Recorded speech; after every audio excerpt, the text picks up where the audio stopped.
काय देता हे देव पाहतच नाही महाराज. 56 प्रकारचा भोग दुर्योधनाच्या घरचा त्यागलाय आणि विदुर काकाच्या घरच्या काय खाल्ल्या कन्या. विदुरा घरच्या बक्षुनी कन्या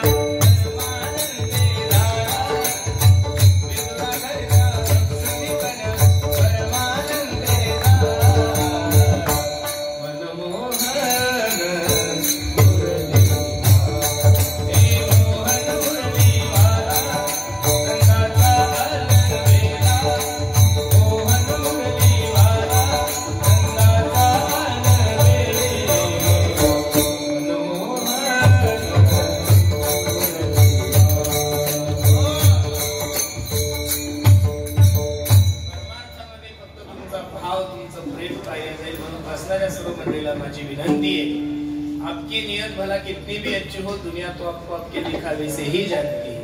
आपकी नियत भला कितनी भी अच्छी हो दुनिया तो आपको आपके दिखावे से ही जानती है. लेकिन आपका दिखावा भला कितना भी अच्छा हो मेरा भगवान तो आपको आपके से ही जानता है. परमार्थ कमी करा पण परमार्थ भावनेने करा. आजची तजावती तर गर्दी तेवढीची महाराज.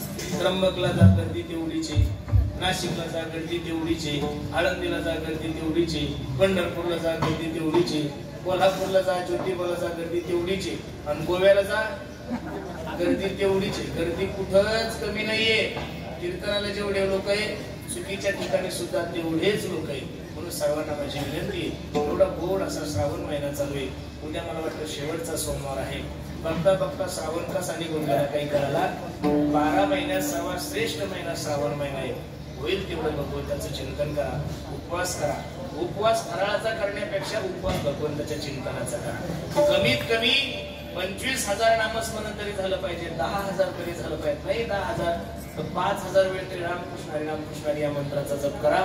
निश्चित तुमच्या जन्म मरणाचं दुःख माझा भगवान परमात्मा कमी केल्याशिवाय राहणार. तुम्ही फक्त त्याच्यासाठी चाला 2 पावलं. तुम्ही 2 पावलं जर त्याच्यासाठी चालले तर निश्चित तुमची संसार रूपी नौका पैल किराने दयाच्या चिंतने निरसेल संकट. राल दुर्गत भव सिंधू.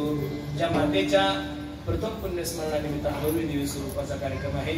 आमच्या बाबाबाई धोंडीबा सानप, आमची धोंडीबा महादू सानप या दोघा पती पत्नीच्या वर्ष श्राद्धानिमित्त पुण्यतिथी निमित्त या सानप कुटुंबियांनी खूप गोड नियोजन केलं. एवढा पाऊस येत होता महाराज, मला असं वाटत होतं सानप कुटुंबियाचा एखादा तरी फोन मला आला पाहिजे की महाराज येऊ नका. मी मनातून सांगतो. पण लोक म्हणत होते की महाराज काहीच काळजी करू नका, समाधान दाचे इंडिकेटर लागले होते. त्यांनी नियोजन एवढं सुंदर केलं होतं. अनेक दिवसापूर्वी ही तारीख घेतली होती. मला खूप आनंद वाटतोय की एक सुंदर नियोजन या कुटुंबियांनी केलं. का वर्ष श्राद्धाचे कीर्तन करायचे, का दसऱ्या विधीचे कीर्तन करायचे, का दसऱ्या विधी निमित्त प्रवचन करायचे. महाराज लोकांचे घर चाला म्हणून कीर्तन करायची गरज नाही तुम्हाला. महाराज लोकांचे घर चाला म्हणून दसऱ्या विधी सुद्धा करायची नाही. 2 वर्ष कोरोनाच्या काळात कीर्तन बंद होते, दसऱ्या विधी बंद होते, सगळे बंद होते. मग महाराज लोकांच्या भाषा घेतल्या ना, कीर्तन केले म्हणजे घर चालतं. हा जर तुमचा मानसिकता असेल तर सोडून द्या. आमचं घर चालवणारा आणि तुमचं सुद्धा घर चालवणारा पांडुरंग परमात्मा. तुम्ही आम्ही कोणी पण नाहीये. पण अजून सुद्धा या महाराष्ट्रामध्ये असे काही लोक आहेत की ते जिवंत मायबापाला 2 शब्द प्रेमाला बोलत नाही.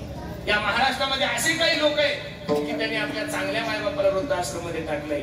या महाराष्ट्रामध्ये असे काही मायबाप लोक पोर आहेत की ते मायबापाला भेटत सुद्धा नाहीये. निश्चित अशा कार्यक्रमातून अशा नराधमांना चांगला संदेश गेल्याशिवाय राहणार नाही. म्हणून वर्ष श्राद्धानिमित्त कीर्तन करायचे. मुंबई पुण्यासारख्या ठिकाणी जर गेले तर मोठ्या मोठ्या उद्योगपत्यांच्या दारातल्या कुत्र्याचं मेंटेनन्स 1 लाख रुपये. पण त्या कुत्र्यांचे मायबाप वृद्धाश्रम मध्ये. कळलं तुम्हाला?